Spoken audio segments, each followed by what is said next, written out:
The first 45 minutes of the morning made it feel like India could be in for a long one, but India recovered well in Rajkot. They finished day one of the third test against England on 326 for 5 on the back of centuries from captain Rohit Sharma and the returning Ravindra Jadeja. There was an enterprising half century on debut for Sarfaraz Khan as well. Gives us a lot to look back upon on ESPN Cricinfo match day in the company of Sanjay Manjrekar, who was at the ground to witness the action in Rajkot. Sanjay, all these weeks we've been thinking about what it will take for India's batters to start batting the old school test way. Well, all it needed was for you to be present at the ground.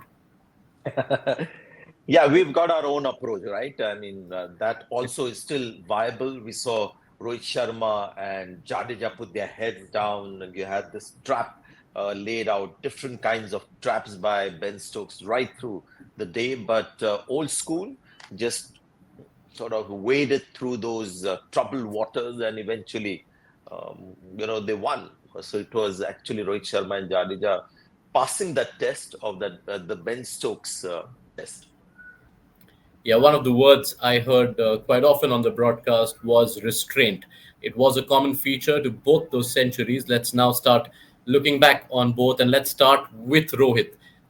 This was far from smooth sailing. There was that passage in the morning where he looked quite unsettled. There was the chance of Hartley. He was hit on the helmet by Wood.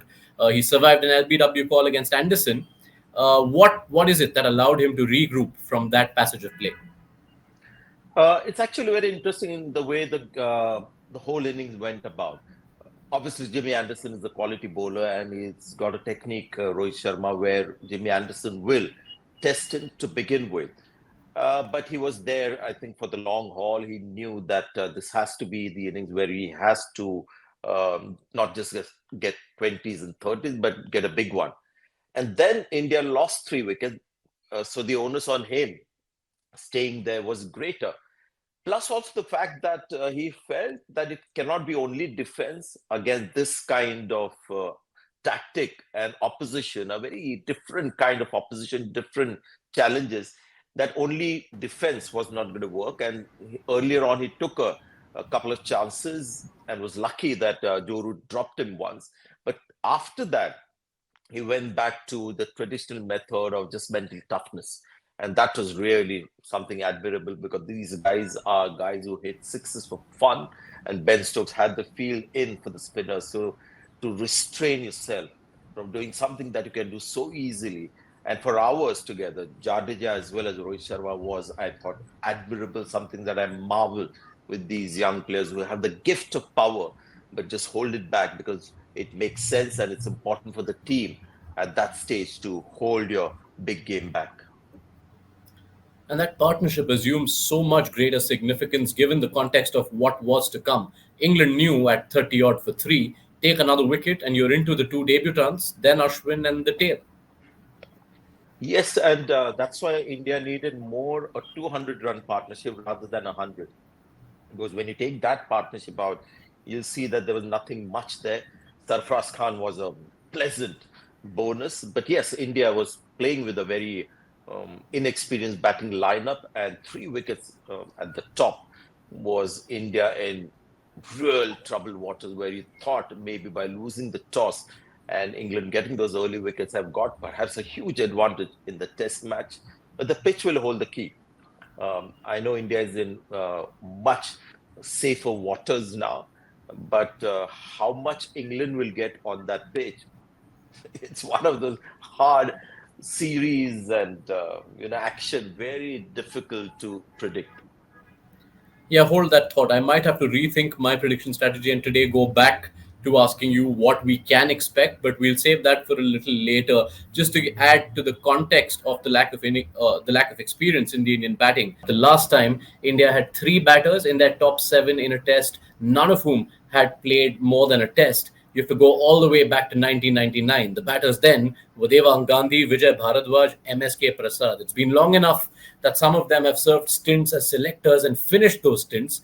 So, Sanjay, given all of that, how do you look back at both the decision to send Jadeja at number 5 and then the way he batted? How commendable was that? Yeah, I think it is entirely Jadeja's. You've got to applaud Jadeja for what he did, because I thought batting him at number five wasn't. I didn't like the move at the time. Just because you want to have a left hand right hand combination, I think that has a huger impact in white ball cricket in T20s, but in Test match cricket, it has a limited impact. And we can't assume that Sarfaraz Khan won't play left arm spin well. Who knows? He might actually be brilliant against left arm spin. Always, you want to send your debutant pure batter ahead of somebody like Jadeja. I would have done that.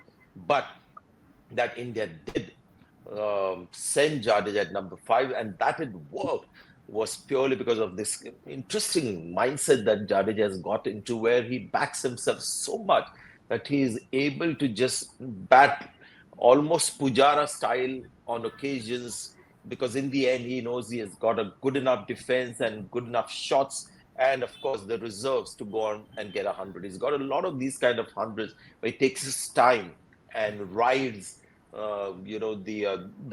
the tough passages that he just plays out. So that I find fascinating for somebody to have a temperament like that. Yeah, nothing new for him to bat long at this venue. Has those mountains of runs in first class cricket and also a second test 100 at his home ground in just the third attempt. Perhaps the only foot he put wrong came towards the end of the day when on 99 he took those steps but then abandoned them, and that meant Sarfaraz Khan. His debut knock came to an abrupt end. But what do we say of Sarfaraz? Sanjay, and the emotion of the occasion, the pressure of the situation in which he's walked in, and the nerves that come with being padded up for so many hours. How do you rate that first go? Exceptional. Just the way he batted.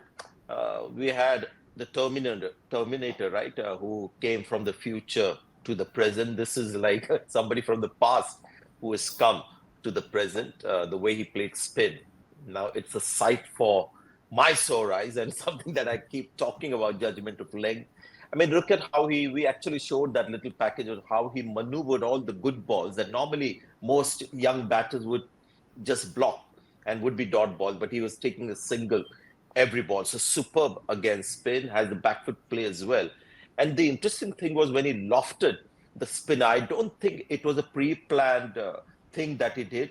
He went towards the ball, and it was the very last minute thing to hit the ball in the air. It was more like a chip shot, and that's why you had those flat boundaries and sixes. So he's somebody who's just gifted with good game against Spain. It's very old fashioned in the way he plays. Also, when you watch people like Sarfaraz and Prithvi Shaw as well, these guys who come from the Mumbai, grassroots circles, you just watch them and you think they've played a million balls in their lives, and that's the impression that you got. I like how he started as well, because that was the real test. Sarfaraz was in the team because there was quite a lot of spin that was to be expected, but he had to start off against Mark Wood, and there was a bit of Jimmy Anderson that he had to face, and he didn't put a foot wrong there. So once that was taken care of, spin was always going to be the easier part, because he's played much better spinners than he's done at the test level. I thought he was brilliant. Him getting run out was a sad moment today. Yes, sad for a lot of us on the outside, clearly infuriating for the dressing room. Rohit Sharma got quite an emotional figure when that happened. But let's focus on the other batters and the first part of the day, Sanjay. That morning, which rocked India at the top. How good was Mark Wood? But at the same time, what did India's top order batters get wrong in that passage? There is a little bit of tentativeness. Indian batters in the series, despite runs, are not playing like how you see India normally bat in home conditions in a home series. So losing the first test match has had its scars that are still showing. For somebody like Shubman Gill, who's got 100 in the last game, didn't look like he was a batter who's just got 100. Plus, I think Yashasvi Jaiswal has played really well, and maybe it was a slightly tentative shot. Mark Wood bowled well, but Shubman Gill uh, is a worry in the sense that he really needs to tighten up that defense. Very hard hands, seems to plonk his bat, and there is one particular shot that we used to play, and a lot of good players play, is that you try and go and play the ball, and at the very last minute leave the ball. He just commits himself to that defensive shot with the bat plonked down far too early. So that was a little disappointing. But again, the use of Mark Wood with the new ball. Jimmy Anderson tried to swing it. Mark Wood tried it, and they saw there was no swing. They used the hardness of the ball and got Mark Wood to sort of hit the deck. And the Shubman Gill dismissal was, again, excellent bowling and tactics from England. Yeah, it's also the sixth time Shubman Gill has fallen to pace in the first 20 overs of tests in India. Averages less than 9 against the English pacers when he plays them at home. So, something for him to address through the rest of this series. India did manage to regroup, but now, on the balance of everything you've seen, how do you expect this pitch to play out? I know that's a tough question. And what is the sort of score India need to target from this first innings? It's slightly easier to actually answer this because I've looked at the pitch. I'm very close to where the action is happening. And the first look of the pitch, and I remember Zach Crawley was actually walking near the pitch, and I told him that it's just getting better and better. The first pitch in Hyderabad was a typical Turner, the second and Vizag was slightly better. And this looked like a typical flat Indian batting pitch. So I was thinking 400 runs on the board straight away. So I was a little surprised when some balls, turned very early and India lost all those wickets.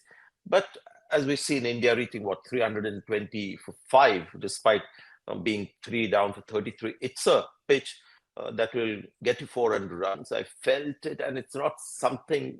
I could be wrong because we sometimes get the pitch wrong, but I don't see this pitch suddenly changing or deteriorating very quickly. It seems to have a pretty firm base, so it will continue to look similar and then eventually start slowing down and become a little more difficult for batting. So interestingly poised, because you can't rule out England also getting a good score in the first innings.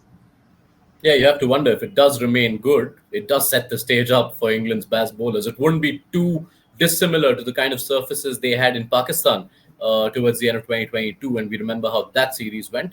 But we won't delve into the speculation yet.